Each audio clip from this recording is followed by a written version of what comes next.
tolerators. This is To All the Men I've Tolerated Before with Natalie Katona, your weekly look at everyday misogyny.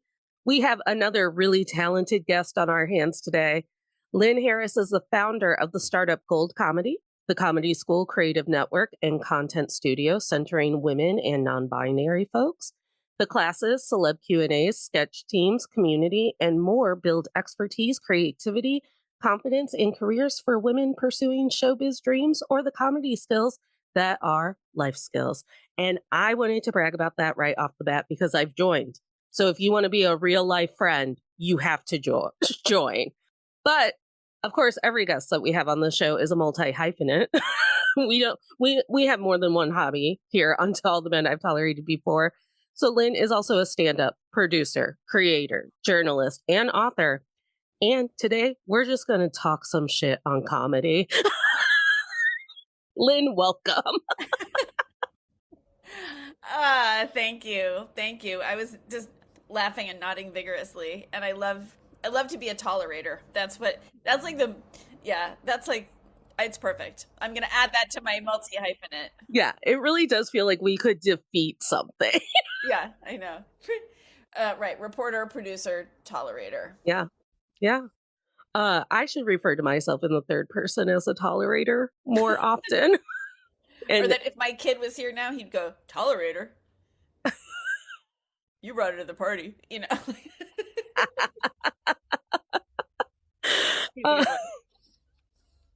I should love my own brand. But today's about you. We've already said that at the top before we even hit record. It's about you today. So if I missed any of your jobs, please say them now. But also just tell me how Gold Comedy started, because I've gotten pieces of the origin story. Natalie, it started with patriarchy. So it started in biblical Bethlehem. Pre-biblical. Patriarchy was well established by the writing of the Bible. Though they do say one of the writers of the Hebrew Bible was a woman. That's another podcast. Yeah. But she was underpaid. Anyway, folks, Gold got started because of me. Because we need more women in comedy. That's it. That's it. Yeah. And why do we need more women in comedy? Well, there's the problem and there's the good thing. The problem is that comedy is hard for everyone. Comedy is hard for an average white dude. Comedy is hard for a talented white dude. It's hard for all of us. It's still especially hard for women, non-binary creators, and what we call others. It still is. We can go into that. And so that matters because women are people. It matters because comedy is a job. And it matters for all the reasons that inclusivity and all that stuff, inclusion, matters in everywhere else. Because when comedy is more inclusive, comedy is better, and the world is a better place. Why? Because comedy is also a cultural force. So it really matters who makes it. And it matters who is seen as having the authority to talk while people listen. It matters who has the power to make the kind of comedy that actually can change hearts, minds, and actions. And it matters because comedy is awesome. This is not the only. My angle is not the only angle for changing the face of power, but it's mine because I love comedy. And when you make people laugh, you make people listen. So when you expand who gets to talk and who has the power to create comedy, you actually help build a world that listens to women. Yes, always. I mean, I write a thesis. I was just looking to go back into academia. Well, we should, to avoid debt and loans. Yes. So that seems great. That seems smart. Yeah. I'm like, maybe I should just become a zoologist and they'll never make me pay back my debts. Never. It's so true because I've taken, when I had the privilege to go to therapy, I would take bits from female comedians and be like, I feel this way. I don't know how to express it. Yes. Oh my God. That's actually beautiful. Well, it's because Taylor Tomlinson was very open about her diagnosis and the therapy she was going through. So I'd be like, Yeah. and I feel that way too. Yeah, but that's really beautiful because you know that a comic is going to, put it succinctly. Hmm. And what's interesting about comedy and also storytelling is, and I mean, I don't mean storytelling like the way they use it, like brand storytelling, which is, that's fine, it's a thing, but I mean like literally like the moth, like telling a story on a stage, is that the more specific you are, the more relatable you are, which sounds like a paradox, right? But it's not, because the more specific you are, the more vivid you are, and therefore people see it, and then you open this portal to the primal. Yeah. And so even if someone has a different diagnosis or a different challenge or whatever, there's often something about the way comedians can describe things that, even if it's not your exact situation, or even if you have a similar situation but they're very different from you, you still can have that open up that relatability portal and really see yourself. It's amazing. Well, and laughter also conquers fear. That's why we defensive laugh. But it does. It conquers fear. And I've been mulling over this idea of the only reason anyone is hateful or like a bigot or like refuses to use correct pronouns for a person that they're meeting or anything is because they're having a fear response because they feel out of the loop and they won't do the work to put themselves in the loop. So they're just going to clutch that fear and lash out. But if everyone in the room is laughing about the elephant in the room, it takes away that threat. I totally agree with that. I totally agree with that. I used to work, oh, you missed one. I was, I was VP of communications for a really cool human rights organization called Breakthrough that still exists, but it's changed its approach a little bit. But well, they still do the same thing in India, different in the US, doesn't matter. They're still, you should look them up. But the main thing was that they use pop culture tools to make human rights issues real and relevant and actionable. And including in the US, where we don't often think about human rights, we think about civil rights, as we should, but we don't often, we think about human rights as a thing they lack elsewhere. But in fact, gender-based violence is a human rights issue, etc. And so we did a bunch of projects that turned on the idea. It's not precisely what you're saying, but it made me think of it. It's very similar.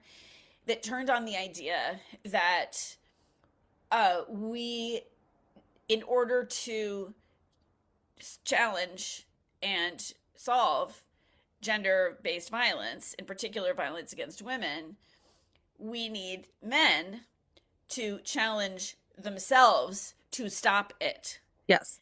We're not the only people who had that idea, but we had some fun with the pop culture products that we could create that made the hero of the story the guy who was like bro.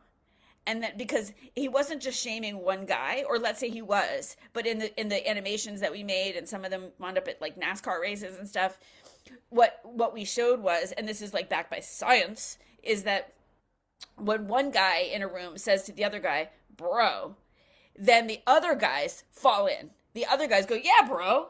But like, cut it out. But it takes the first guy. Yeah.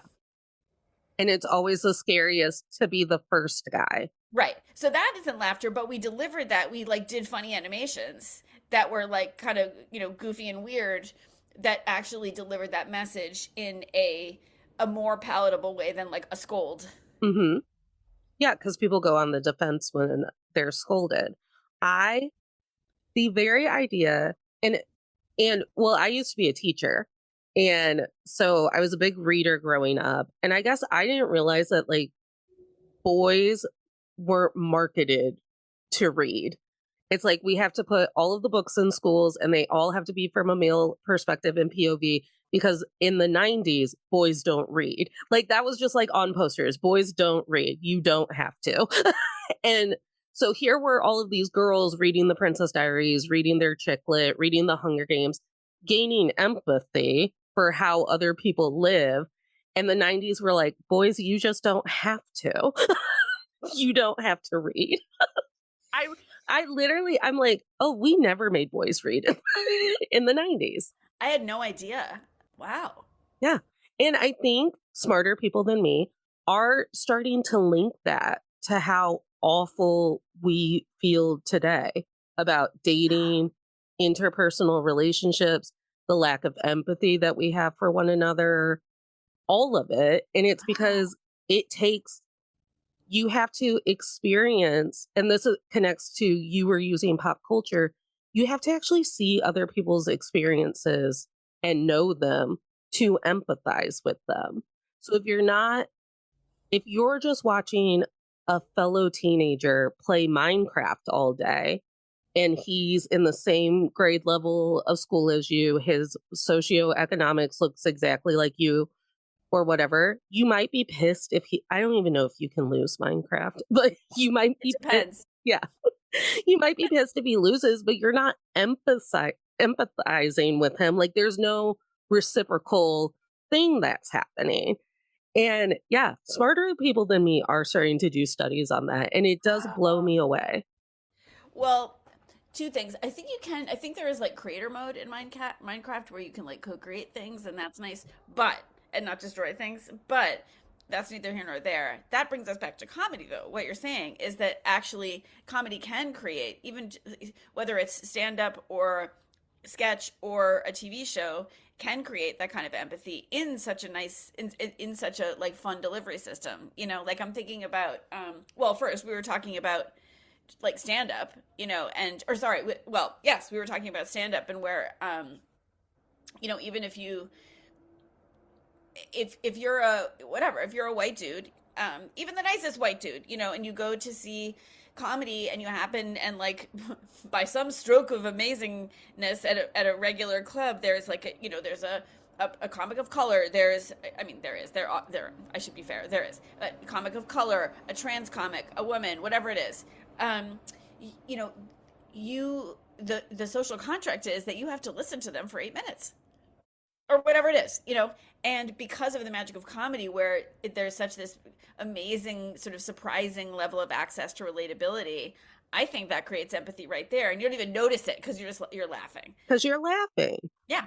And the other thing is, I think about TV shows that have a social purpose but don't feel like they do. Like I always think about the reboot of One Day at a Time, Mm.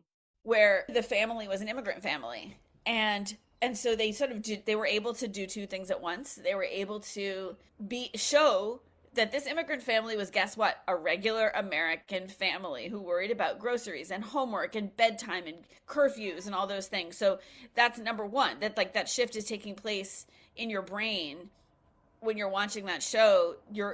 It's normalizing you know, an immigrant family as an American family. And also, once the show gained your trust, then they dealt with like a few things that were more like a very special blossom, you know, where they like dealt with an issue that had to do with the fact that, you know, they were an immigrant family or the grandmother, whatever, you know. And so but it's still one day at a time. Yeah. You know, it's not a TED talk, it's not a thesis, it's not a lecture, you know. So it really can get under your skin without you even realizing it, in a good way. Living through millennial pop culture and television, as trash as it was, I'm like, it was amazing when Blackish came on the TV and people were like, finally, ABC has like a show of color on the ABC lineup. And I'm like, when I was watching TV as a kid, there were always people of color. Like you had Family Matters.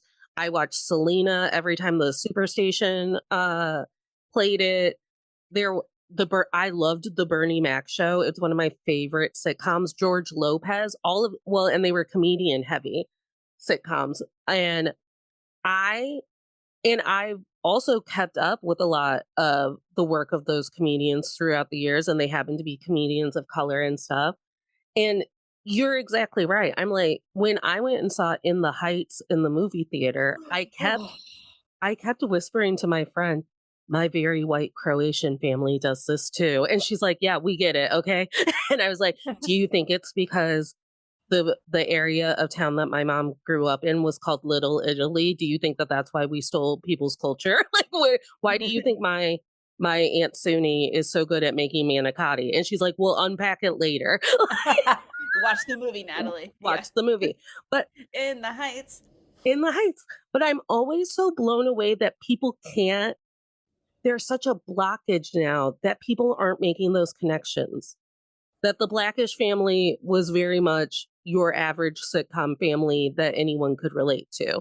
And also, they were teaching you things about the experiences that they had in America. Fresh Off the Boat was another one. Yep. Yep. And then you hear the inside stories of how hard it was to even get those shows up off the ground. And One Day at a Time was canceled way too soon. And With Love on Prime is another one that was canceled way too soon. Yep. But it's so crazy. It's not like this is new. I mean, right. I grew up in the 70s and we watched, let's see, The Jeffersons. The one, what was the other one with Dynamite? Good Times. Good Times. Thank you. I mean, I'm not saying that like we were like so enlightened. I'm not saying that No. it's about me personally. I'm just saying the landscape was, was not purely white. I don't know. I feel like it erases all those shows that were so seminal. And it felt seamless. I could Right, we didn't watch. think about it. Yeah, we didn't think, so did women. I say this a lot. Like, I'm not saying that the 70s were better. Here, like, just, so don't at me. I'm just saying that it's peculiar because there was so much back then that was so bad. Like literally, I am old enough to remember separate classified ads for men and women. Okay, so I am not sugarcoating what we grew up with, and I'm sure that like all the women and people of color that we're about to reference were being paid a third of what I'm sure that everything is terrible. I get it, but I will tell you that in my memory, which is admittedly spotty, but my memory of those core memories of, I Love Lucy, Carol Burnett, certainly the Jeffersons, MASH, Miss Piggy, all of the Laugh-In, all of the variety shows. No one talked about those women or those people as women comics or black shows. Like in my that's not no one did, but I didn't hear it. Like No. that's not how the culture communicated them, at least to me. Like I didn't hear it. And so I don't know why, because I'm sure again, I know that everything else was terrible. I get it. But like we didn't do that. Yeah. And I don't know why we do it more.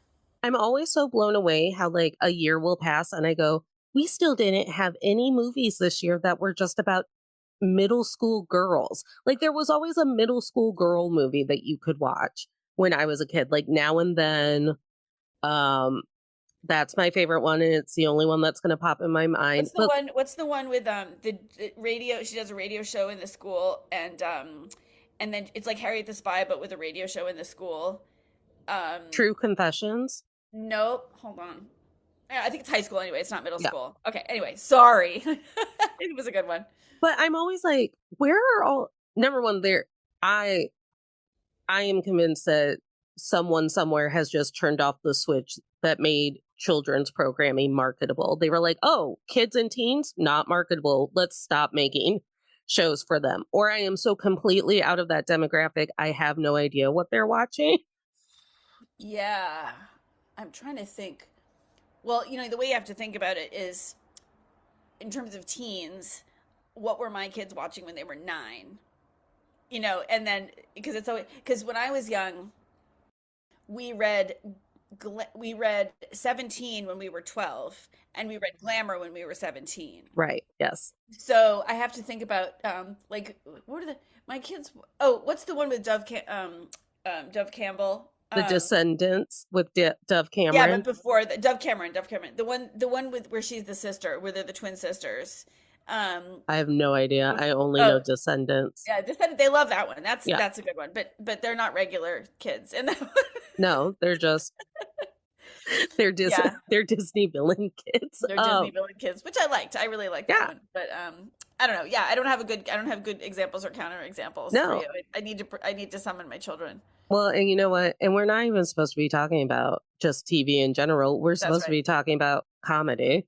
Sure, we can do that. Do you want to throw in some and the patriarchy? Do you want to throw in some anecdotes about misogyny in comedy? Sure. Um, yeah, I do. And it's and I'll say this. I was fortunate in that possibly because not, this is not to blame the potential victim, but possibly because I wasn't that ambitious as a stand-up, by which I mean I'm not, it's not a self-effacing thing to say. I just mean that my goal for doing stand-up was to do stand-up. Hmm. So I just really enjoyed I worked really hard at it. And sure, I did like industry showcases and and I worked really hard just to do it, just to like get better spots, basically. I didn't care about like um getting cast. I did care, of course I cared, but I wasn't like trying that hard. Yeah. And so perhaps because of that, I'm not sure, I was spared some of the worst offenses that we all know have happened and still happen, um, like to this day. Which it just feels almost old fashioned. It feels like one of the things I want to say to these dudes is like, dude, we don't do like, it's just we did that before. Like we've done like what? How are you still anyway? So one that I remember that is fun is it's not fun is I'll say who it was. Jeff Ross. It was Jeff Ross. He's really famous. It was Jeff Ross, and because he it was a public comedy show. I can say that not divulging a confidence. Anyway, he I was like pretty green, and I was doing some show that he was, I don't remember where it was in New York, and here's how it goes typically. And by the way, again, this is not a major story. It's just indicative of freaking everything. Okay. So here's what you do. You say there's 8 comics on a show. If you're, the MC typically goes or just like walks up to each of you and says, what do you want me to say about you? And like, if you're in the 90s, which I was, you write it on a little notepad. Like, okay, clubs and colleges, has a show coming up at Caroline's. That's it. And so he didn't, like, I'm the only woman, which is normal and still is not weird. Still, I mean, it's weird, but it still happens. Insane. And I was like, that's funny. Jeff Ross isn't coming up to me to ask me what I want him to say about me. So I was like, um, doing a little, geeky overachiever walk over here. And I was like, hi, you can say that I, clubs and colleges, whatever. And I work at Oxygen, whatever it was, which I did. And he's like, okay. And so anyway, I'm making this much too long a story. But anyway, it's my turn, goes up. And he was like, next, now we got a lady coming to the stage, which they all fucking say. They never say, now we got a dude coming. Now we got an Asian dude coming. Can you imagine? They never do that. Now we got a lady, and, her name, this is Jeff on stage. Yeah. She's, oh man. Well, she works at like Lifetime, I think. Oh no. And, anyway, sorry, here she is. He didn't say sorry. Here she is. And I'm like, okay, I've got all day to be mad at the obvious sexism, right? What's more important here, or what's the real point here, is your sexism made you bad at your job. Yeah. Like are my feelings hurt? I mean, at the time they probably were, but in retrospect, that's not the point, right? It's not. It's my feelings were like, my feelings aren't hurt. You are bad at your job. You have one job, which is to make the audience excited to see that, make the audience feel good, and that includes making them excited to see the next comic. That's it, and it's not that hard to like. Even if you forget that I worked at Oxygen, just skip it. Just like make something up. It doesn't matter. Your only job, make up my name. It doesn't matter. Or just be like, I'm so sorry. What was your name again? Lynn. Sorry, got it. All right, that's on me. That's on me, folks. Lynn is hilarious. That's on me. There are so many ways to recover from even just like, even if you do that mistake. Like he did not care. And I guarantee you he would have, for a dude, he would have been like, whatever. Anyway, so it's just, that story is not a giant deal, but it's just like, it's like, even if you don't have God forbid, like a harassment story or an assault story, or a really clear, violation story, you have this like sexism by 1,000 cuts. And for me, it didn't amount to much because it was just a pain in the ass. It was just like walking around the world as a woman who does comedy. But even those 1,000 cuts can add up, because what happens is if you're more ambitious, you wind up being like, well, can't work with that booker. Well, can't work at that club. Even if they're not actively predatory, they can make your life miserable, which is actually illegal. it's, it's called a hostile work environment. It's just that comedy is weird because it's not always the, so yeah. So, and then the other one I'll tell you is, that I love to repeat is, I was on, and again, you can look this up, no, but not betraying any confidences. I was on in the early days of Gold, kind of me sort of figuring out what it was. I was on the Comedy Cellar podcast, and it's a big deal podcast, and like the Comedy Cellar is sort of an institution, and they do it in person in the, like, the back table at the Comedy Cellar, which is a big deal. And so so long story short, I had been working with teens, but there was a teen who couldn't come, and so I brought our intern, who was amazing, Carson Smith. Hi, Carson. She's amazing. She's super accomplished, and she's also really pretty, and which is relevant only because those dudes thought it was relevant.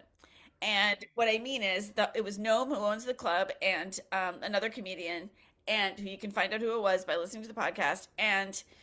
Uh, and and so Carson at one point is like, so, what's your advice for comics who want to work at the Comedy Cellar? And Noam looks at her in the eye and, not joking, said, well, you kind of want to make them feel like they've got a shot with you.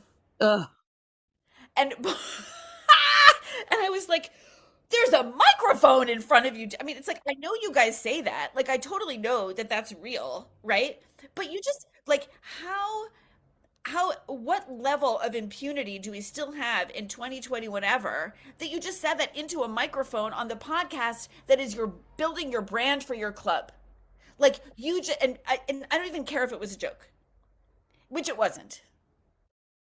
I mean, it kind of was, but it wasn't. Do you know what I'm saying? Like, it's just like, okay, so now you've just told, I'm just using a gender binary here for ease, 50% of the comedians and audience members of your club that they're less than the others, which again, your sexism doesn't hurt my feelings. It just tells me you're bad at your job.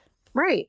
And the death by a thousand cuts is basically the theme of the show, because we could drone on and on all day long about the manosphere and incels and all of it, and harassment and violence against women. And we talk about it, but trying to get people to understand that it's like, no, it's the day to day. It's just that it's not being listened to. It's not being taken seriously. It's not getting booked for gigs. It's where people just go, oh, I just thought that was my lot in life. And it's like, no, it's so purposeful. Yeah. Well, there's two other things that are to exactly that point.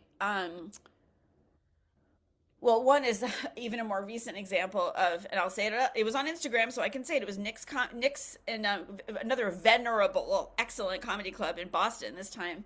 They recently, last summer, they had a show called Chicks at Nick's, which, first of all, come on, can we not? Like, just, can we not? I get that it rhymes, and that's very smart of you, but and so, but the image, again, you can find this, it was all women, and it was the photos of the comics' heads poorly photoshopped onto the groin and legs of Barbies. Why? I know.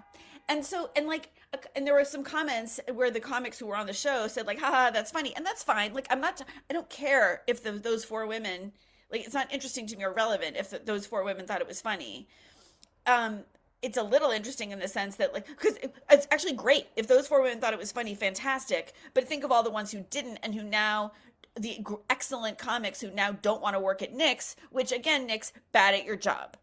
And then also, as a potential audience member, I'm like, I'm not going to go to that club because I see how they treat women at that club. I don't want to give my money to that club. Like, how do I know how they treat the woman bartender? How do it is so obvious to me that they don't care about women for that dumbass ad that you just, like, that is the worst example of being bad. Like, it is the worst way you could tell everyone that you're bad at your job. Like, I just, so that's one. But again, it's like, was it horrifying? No, it was just stupid. But like, the grind. The other is, switching gears a little bit, is just being the founder of a company, which I have some experience with. And when I mention, okay, it's a few things, and we'll get back to pop culture. When I mention, let's use the keywords. So what do you do? Party, network. entrepreneur, founder, CEO, business, company. These are words that I use. Hmm. Whether it's meeting someone incidentally or like all the time with people I sort of know vaguely, almost without exception, people kind of respond, whether immediately or in general, by saying like, "How's your program? How's your?" Literally, they say collective. I'm like, who the fuck said collective? Nobody said collective. Where did you get that? Oh, I know. It's because I'm a lady, and it's because our my company serves ladies. And then the next thing they ask is, "Have you seen Mrs. Maisel?" And no shade to Mrs. Maisel. Okay, I mean some shade, but that's not the point. It's fine. It's fine. It's actually delightful. I actually rewatched it and found it delightful. If you want to learn about women in comedy, watch Hacks. If you want a delightful comedy with great clothes, watch Mrs. Maisel. And it gets better and better, and the end is great. Like, yeah, sure, it's great. But I'm like, this is telling me that there's not enough media to go around, that it has anything to do with women, because if that's your only reference, and again, to be fair, I don't expect everyone to be like an expert in women in comedy or an expert on the entire pop culture landscape, but it reminds me of when last thing on this, when my creative partner and I co-created, this is a whole bigger story, but the very short version, co-created a superhero called Breakup Girl, who helps people with romantic emergencies, which is like basically this is my entire 90s, that this was going on. And so it's huge. I'm giving it short shrift here for time. But at the time, when anyone heard that was what I was doing, if they didn't already know it, they would say, and again, I had said that the character that we created was a superhero who helps all, like a cartoon superhero who helps all people with romantic emergencies. They would say, "Is that like Sex in the City?" And I'd be like, it's not at all like Sex in the it's No. in no way like Sex in the City. I mean, I think to be fair, there was the character of the superhero had an advice column, and so, like, okay, but again, I just said she was a cartoon superhero. So my point there is not necessarily to shame the people who asked that, but to point out there was not enough for them to choose from.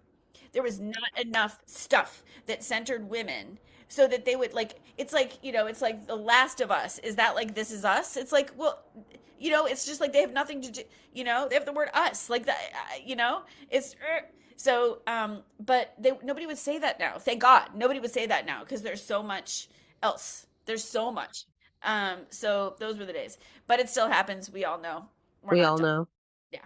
I, I, wow. Just, is it It's a like lot. Sex in the City? It's a lot. You want to get into cancel culture and how, With comics, with male comics. yeah, and how they're all having a baby tantrum about it. I'll say that and never get booked anywhere, even though I'm taking her stand up boot camp. No, you're not. Of course you're gonna, but you're gonna be. Never get booked. Never get booked. That's what they complain about, Natalie. That's what they, and it's like complaining about that where they're booking what Madison Square Garden. Isn't that the thing? They're gonna be. They're. Oh my God. Not losing one of their friends. Not one of their friends has gone, you know what, dude, it's not cool. I mean, even if they have, we don't know. Like, right? Maybe. I mean, maybe they have. Right? I Yeah. don't know. We don't know. But the point is, they're not actually canceled. Like, they're fine. They're fine. Yeah. Like, and I'm not, maybe just objectively, like, we can have opinions about whether they should ever work again or not. We can have opinions, right? But the fact is, they really don't have a lot to complain about. Correct. And I think that, so my sister listens to a lot of what I refer to as sad boy music, where it's just like a guy and his feelings and his guitar, and Yeah. they're always white. And Yes. she'll turn it on, and I'm like, what do these guys have to bitch about? And she's like, No. the feelings and I was like, who's hurt their feelings today? And I was like, and, talk about lack of empathy. I have said before, I'm like, I don't have patience for sad boys, especially if you're a sad white boy. What are you sad about? The whole world is built around you and your needs and your ego. So Yeah. why are you crying to me? Or even if you even if you find an ounce of empathy, it's still patriarchy's fault, which is that, in fact, my super feminist kid, who uses, to be respectful, uses they them pronouns, but is a big feminist and, very femme and all that stuff, and just dated stopped dating a boy, was like sad because the boy wasn't ready. Of course, no kid, no boy is ready for my kid because my kid's amazing, and but like, and they my kid B was complaining to me. They were complaining to me that, like, basically, they said I blame patriarchy because they didn't teach this boy how to, like, have his feelings and communicate about his feelings. Like they didn't even really mind that, whatever they, Yeah. and my joke about that, my friend Laura made this joke, like, when a boy says, I'm just not ready for a relationship, her joke is, well, you should have told you that. Yeah. So, um Journal. journal journal Yeah. through your feelings. But yeah, so, like, that's the thing, it's still patriarchy's fault, even if they don't know how to handle their feelings or express their feelings or feel their feelings or whatever. Like, no one has told them, and And no one has ever told them that their disappointment can just stay their disappointment. Like, yes. part of the fun thing about watching men feel is watching them make it everyone else's problem. And I'm like, why is this my problem today? I'm just at the grocery store. I We're know. all frustrated. Well, actually, okay. I was thinking about this, and I wanted to say this on this podcast because I was thinking about it the other night, and I feel that it needs I feel that as most dudes, I feel that my opinion needs a larger platform. We were watching one of my favorite shows of all time, RuPaul's Drag Race, and we're a big Drag Race family, and they're allowed to do what I am about to say, but I still have a complaint. And they did Night of the Living Karens, and of course it was hilarious, Yeah. fine. And so they put the queens in different scenarios where they had to sort of be quote unquote Karens. My beef is, that was fine, but it made me think, like, why has the term Karen bothered me so much? Or why is the whole thing about Karens bothered me so much? And I didn't think about it until I saw it kind of reversed, where it was sort of, in this kind of extreme drag situation. And it's because men are all Karens, You are correct. right? And so why are we now, are those individual Karens that go around Instagram, like, obnoxious? Yes. Fine. But even allowing for that, though, what since the dawn of history, men have been asking for the fucking manager. They've been the ones who are outraged at the tiniest slight. They're the ones who will not stand for this. They're the ones who demand special treatment. How did we finally just blame this all on women? I will now no longer, like use the term, it just hit me, with the watching it on Friday. Like, it's completely misogynist, this whole thing. And the way that never comes back around, like, they have to be catered to. And you Yes. have to constantly be thinking about their feelings. And it's like, I wanted water now. And it's like, okay. and and it's just, and you were right. What a revolution. What a revelation. Right. The men were the original Karens. And we just called it assertive and knowing what you want. Yes. Hmm. The difference between the nag and the leader. And that, honestly, that's going to knock me out. Right. And even just to bring it back to current events, like, Pete Hegseth was mad that they were paying attention to the deaths as opposed to the quote unquote victories of the war. Like, that's a Karen move right there. He's completely Karen to this whole war. Well, no one understands. Yeah. You're right. We don't understand, Pete. We don't understand what the fuck we're currently doing. Who's the biggest Karen? JD Vance is the biggest Karen. He is always aggrieved. He is always aggrieved. Yeah. Just pouting and sulking. Well, if you just did your job. Yeah. Do you know what happens if I pout or sulk? I have no peace. Why aren't you happy? What's going on? Smile. Smile. Like, what's going on with you? Are you sick? Are you sick? What's going on? What's happened? Why are you sad? the and I'm like, I'm literally existing. I'm just existing today. Quietly, it turns out. Yeah, they were the original Karens. Oh my gosh. Yep, yep. You need to turn that into a bit or a sketch. I think, I was thinking while you were frozen that about this George Lopez bit that he used to do very when I was a kid. And it's the same special where he talks about having to split a churro between 9 kids at Disney World because they could only afford the one and you only got to lick it. You don't get to bite it. And it's about his aunt dancing at a party and her thong is out or something and someone's trying to go Tia, and he's dancing like his aunt or whatever. Compared to now, that is a joke that I would make about my own aunt, and I have to her face. But then I think about the jokes that I see about women now, and I'm like, at what point did we just decide that like hating on women and children were the absolute way to go? Yeah.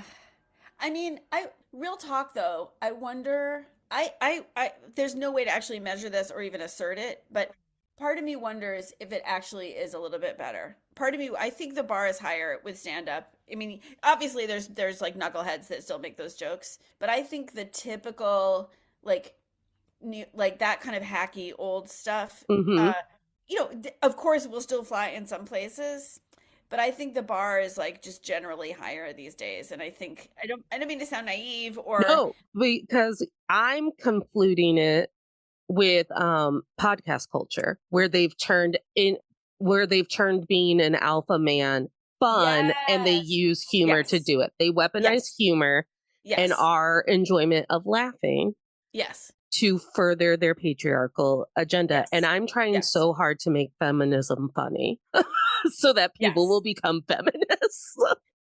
I mean, there are so many examples of great comics who do a great job of, feminist comedy where they are excellent at skewering the patriarchal culture and pointing out the absurdities, like, but he's the swim captain, like he can't be, and pointing out, I can think of Jenna Friedman is great at that. Yeah. Cameron Esposito is great at that. Yes. There's so many who are just great at that, and they're still like mainstream they're not like niche feminist comics. They're like on late night and stuff. So, and I don't like that stuff certainly wouldn't fly anymore on late night. It probably would have a while ago, Yeah. you Yeah. know. And that's what I was actually, as we were talking, I was just like flashing to all of these men who don't deserve microphones. And they're just like, and they're trying so hard to convince you that it's funny to hate your wife and the women around you and your mom and be weird about kids and things like that. And it doesn't land, but I know why it doesn't land for me. It does land with 12-year-old middle schoolers, unfortunately. Yep. Yep. Uh, You're just not each other's crowd. No. Well, and I mean, that Netflix show Adolescence taught us that they're recruiting as young as 12, if not younger, because of YouTube culture. Thanks a lot. But we can still make fun of them, Oh, and I which is do. what they fear the most. Well, and that's the thing too, because at the heart of comedy is so much vulnerability. And I believe that one of the tenets of being an alpha male is you cannot be vulnerable. That's for the girls and the gays, and they don't want to be them. No. Unless they do. Unless they do. Unless they do. Yeah, absolutely. Absolutely. Well, here's one. You want to hear about my triumph though? My small triumph over patriarchy? Of course I do. Okay, I was also saving this for you. Um, okay, so the backstory is, so in New York City, there are not enough, but um, there are bike lanes, and in some cases, we are even lucky enough to have bike lanes that are like have some sort of like barrier between the street and the bike lane, and they're painted green, and they have a picture of a bike. Yeah. Like it's very They're clear. very labeled. Yep. And some of them aren't. I mean, some of them are like in the street and they're a little confusing. Or not confusing. They're not as clear. But whatever. Uh so I I'm not going to say I enjoy, but I make it's sort of a blood sport where I yell at, I ride bikes all, but, the city bikes all year round. And I make it my business to yell at any white dude who is jogging in the bike lane. And because for all the obvious reasons that I don't have to explain to you or your audience, not the least of which is that it's dangerous because we're on like e-bikes often and sometimes we don't see them and it's just stupid. But also because they have the whole sidewalk and they have, and it's just like, to me, it's just like the epitome of patriarchy of like, I know there's the sidewalk, but I get to go in the bike lane because I'm special and I get to take up any space I want. And, Well, and so it's it makes because me they insane. think that they're real athletes. Because I can't stand riding a bike anymore. Because you're just like, I'm just out for like my little freedom moment and I'm just like trying to take in the sunshine. And then there's some guy who is like deciding that he's winning a triathlon that we all didn't know that we signed up for, screaming at you. I'm on your left. Okay. I don't know what that means. Also, you can slow down. Yeah. Yeah. Get Yeah. around me. Yep. Yep. You can go around me, sir. Yeah. So anyway, so this is like, and like the rule, and I've taught my son this, and now my white son, my, cis white son will come home proud of the white dude that he yelled at in the bike lane, raised him up Yes. right, parenting medal goes to me. And we never, and like our rule is we never yell at people of color, but guess what? It's always white dudes, not a problem. Um, Always. and anyway, so this happens like, and sometimes I'm like kind of mean about it. Sometimes I'll like wait till I'm really close and be like, "You're on the bike lane," which is fine because like it's their fault. I Yeah. would never do anything actually dangerous. Fine. So anyway, and then sometimes I yell something pithy like, "It literally has a picture of a bike," or whatever. Anyway, so I have a long history of this practice, and the other day, I'm coming around a corner in Brooklyn, and there's a guy running toward me. And if he's running toward me, what does that mean? He's in the wrong lane. He's not only in the bike lane, he's in the wrong lane. Okay, so I'm like, okay, and so I'll try to tell this without needing a visual. So I'm coming toward him. So he's, I'm on the right, and he's on my left, and so I'm kind of pedaling toward him, and I kind of take one hand off the handlebar, my left hand off the handlebar, while I'm saying, "Dude, what the hell? You're in the bike lane. You're going the wrong way," or whatever I said, right? And I'm gesturing with my left hand. He's got his AirPods, listening to his like maroon fucking whatever Yeah. 5, and so I have my left hand in the air while I'm gesticulating angrily, and and as he comes toward me, he too raises his left hand Uh, because he believes that I am biking toward him, preparing to give him a high five no. Did you palm his because face and just he push is him down? awesome. No, because I didn't realize it. But what happened was I didn't realize it in time. So I naturally took my hand down when I was done gesturing, Yeah. which coincidentally was exactly the time that I denied him his high five. Because what in the actual white dude was going on right there where he thought not only he's already like triumphing because he's jogging in the wrong way in the green sidewalk, sorry, the green, asphalt that has a picture of a bicycle. He's already triumphed. And then this like cute middle-aged girl comes around the corner with a leopard coat and red lipstick and a cute blue helmet and says, "Hey, that dude's awesome. He's an Olympian. He's an Olympian, and I'm going to give him a high five for his transgressive moves." And also because can you imagine, like, what had to happen in his head for that to be what was happening? But yet he was denied. So I absolutely won that. Didn't win the war, but I won that battle. Can I tell you my small act of activism? I tell my dad every stage of my period that I'm on. I'm like, it's my PMDD week. You talk to me at your own risk, but it is my PMDD week. And what you say He will knows be what that taken stands out of, for. yeah. Mhm. And like, And what you say will be, and I've told him, I go, PMDD means I'm allergic to my own hormones. That's what it means. That's what TikTok told me it means. Yep. It Yep. told me to take Tums about it. Like, Yep. and I was like, but everything you say will be taken out of context. It will hurt my feelings and drive me to violence. So you risk it. I dare you.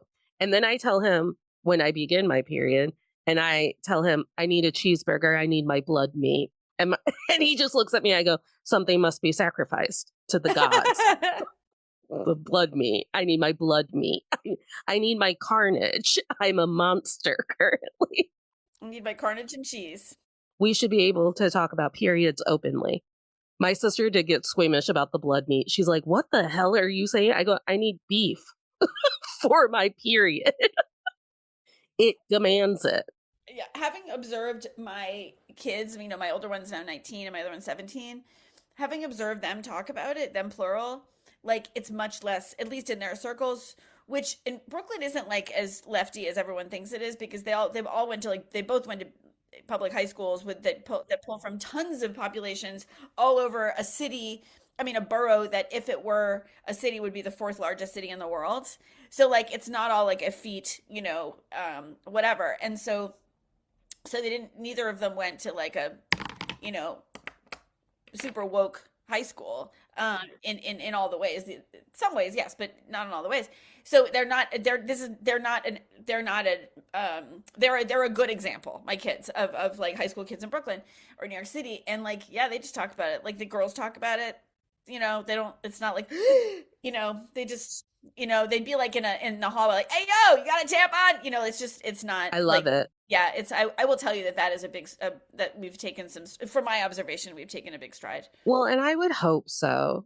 I remember like shoving pads and tampons into the waistband of my jeans to be like, don't look at me.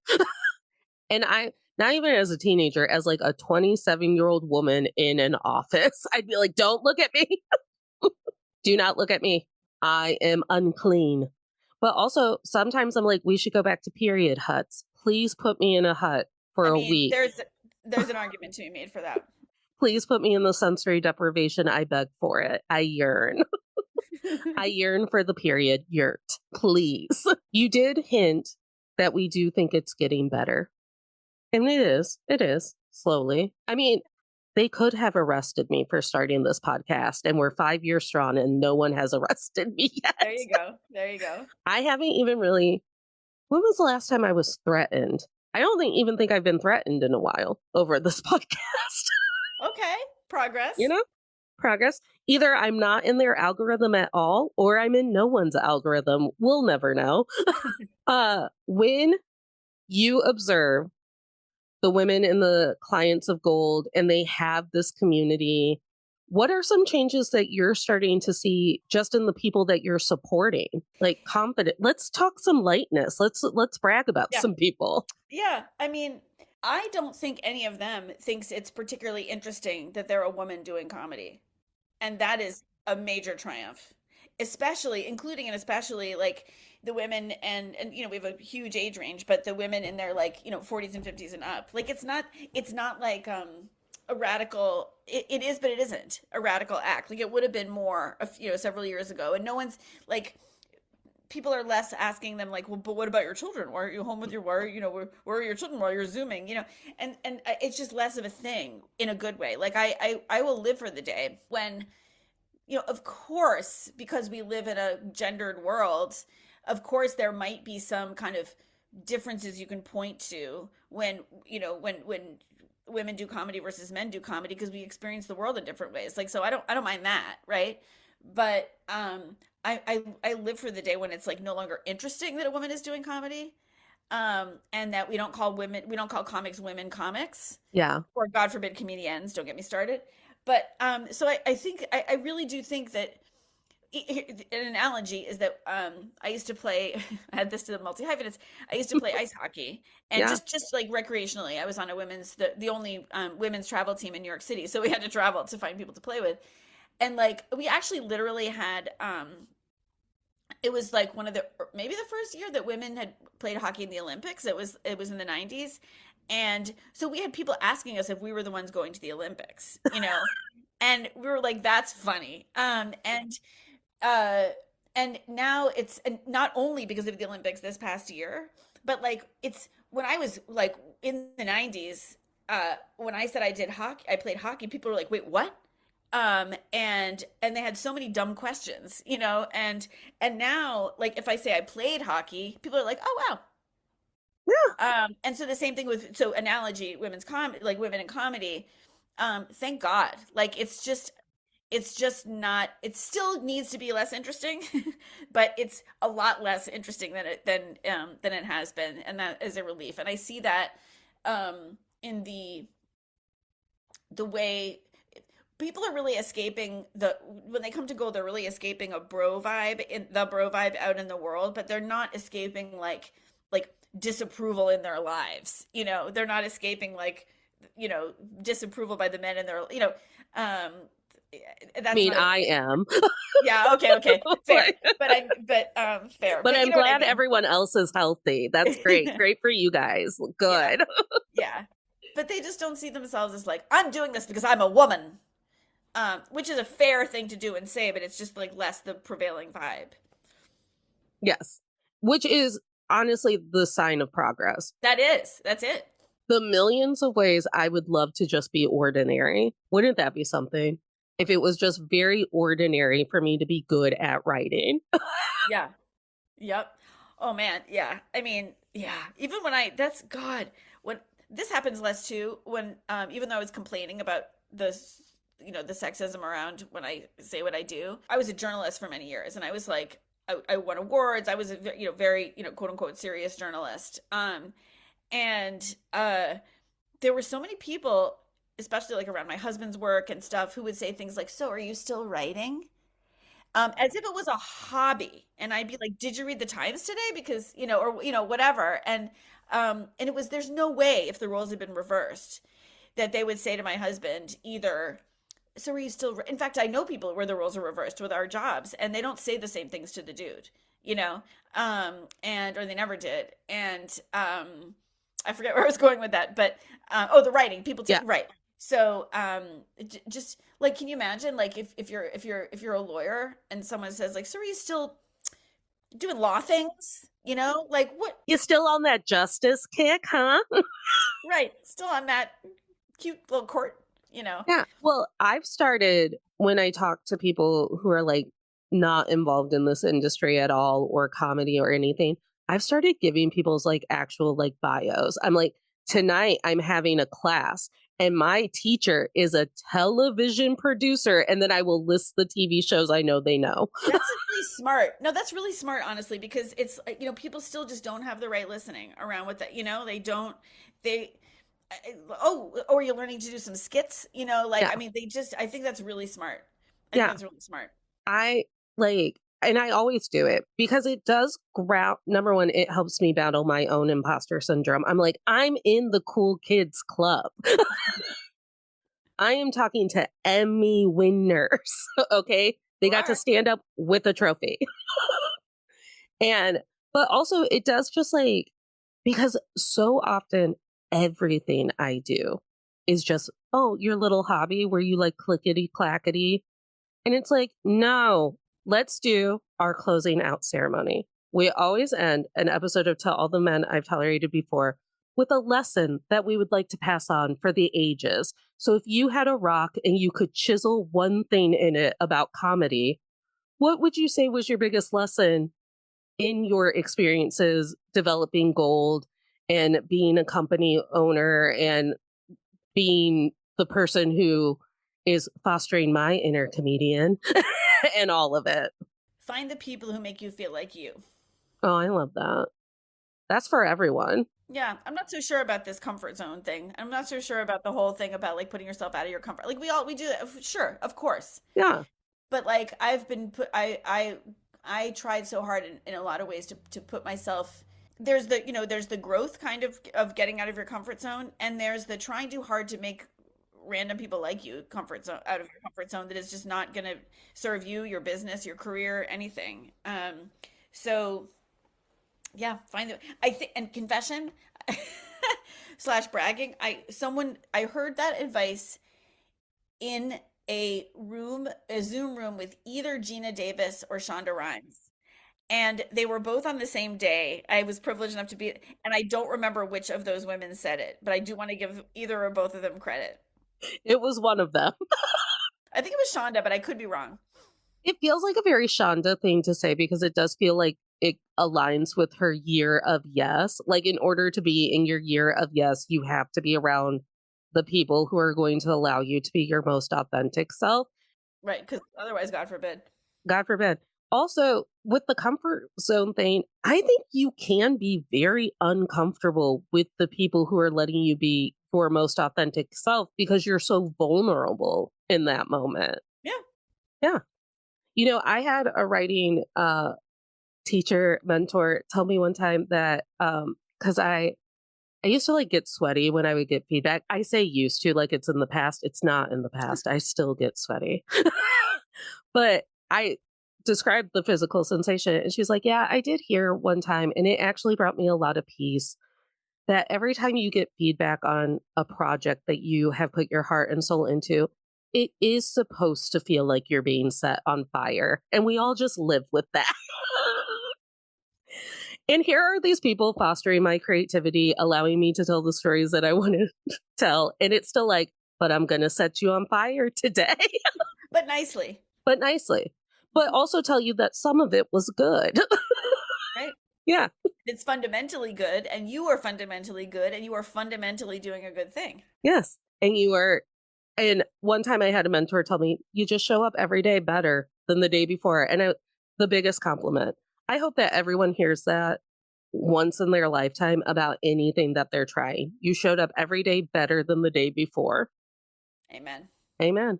What is a manifestation you would like to put out into the energy in the universe for women in comedy, comedy in general, the world, if you want to get real with it? I want to manifest a world without the word comedian. Okay. Yeah. I didn't know.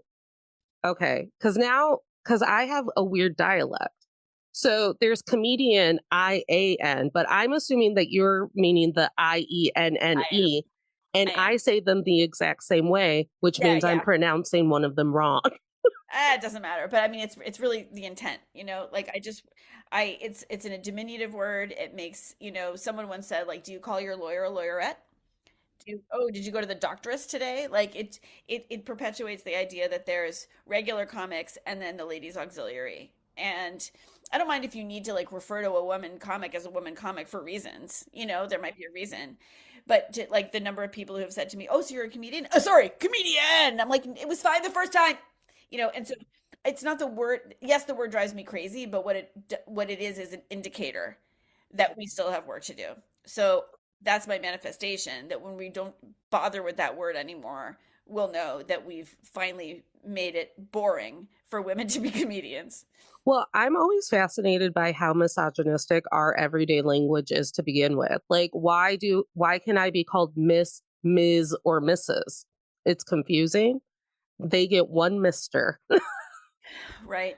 Well, I'll leave you with this. How about that? I just heard of a woman, like a CEO, powerful woman, who every room, like every meeting she walks into, no matter who's there, she says, "Hi, ladies." I love it. Lynn, you're a delight. I am enjoying the heck out of gold. I want you to brag about anything and everything you want to brag about, but I also just want to hand over my gratitude. I have really enjoyed getting to know you and everyone else that you've brought into my life. So thank you for wanting to do this to begin with and for being fantastic. Well, thank you for honestly for being so game and so just like ready to take yourself to. You're already at a high level of broadcasting and podcasting and writing and pilot writing and all that stuff. But thank you for being game to be like, "I'll do it," and jump in. So you so awesome. I'm really grateful that you did that. So yeah, I'll send you some show notes with some codes and some this and some that. But I really just recommend that people either just drop in for a free trial because you have nothing to lose for a free trial. Or also I'll send you a link for this, or also just make an appointment to talk to me and if you have questions about like what happens in gold, what am I paying for?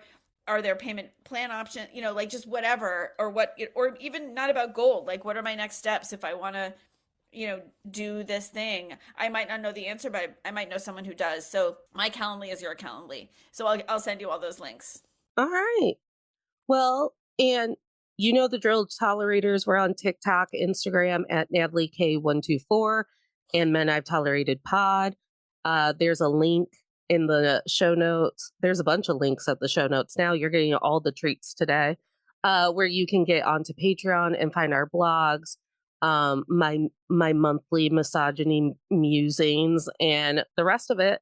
And remember, tolerators, you don't have to smile through anything you're tolerating, including the host of the comedy show doing a really bad job and introducing the comic with, well, she's a lady, so feel free to go refresh your drinks or go to the bathroom, because that's the one I actually hate. I know, look at your face. I meant to bring that up, that's one I've heard and I actually hate. But anyways, smiles are for joy.